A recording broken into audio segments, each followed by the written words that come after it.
That must have been a push for change when Uber arrived. It was a push for change, but it's also, interestingly, a push to understand more about yourselves. I mean, I'm not going to bore everybody with the Addison Lee story, but it's been around since 1975.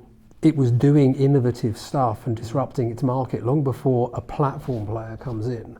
But when a platform player comes in and they come in at scale and they come in with a huge amount of capital behind them, whether they disrupt your direct market or not, they create an effect in the market you're in. And then you have a couple of choices. You can either try and run with the pack and do what the pack is doing, and invariably most people fail at that.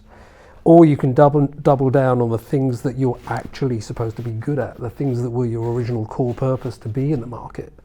And for Addison Lee, we were always synonymous with trust, with assurance, with the brand, with the fact that the drivers were our drivers in our cars. There was a differentiating factor around what people now call purpose, but back then it probably wasn't called purpose, but you kind of knew the difference.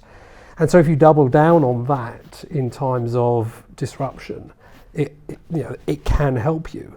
I think that the context of that in terms of change is, yes, inevitably people don't like change, but when you go and look at what people do, their environments and what they are changing is changing all the time. I mean, I don't know how many apps you've got on your phone.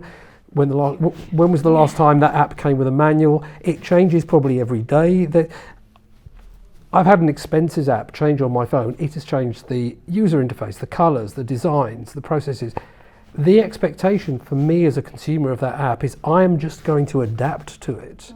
In fact, if it didn't change and it stayed the same for all that time, I'd kind of wonder whether it was keeping up with the competition. Yeah, no, so there's another dynamic to change that I think we need to be aware of as well.